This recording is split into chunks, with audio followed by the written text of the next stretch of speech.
How to delete AI flashcards. First of all, open the Knowt app on your device and make sure you are logged in. Then go to the library from the bottom bar of the app. Look through the list of available flashcards and select the one you want to delete.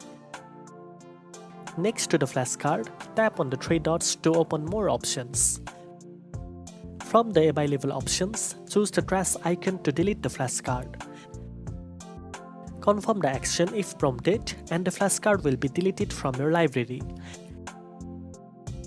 This is a quick and simple way to keep your library organized by removing flashcards you don't need anymore.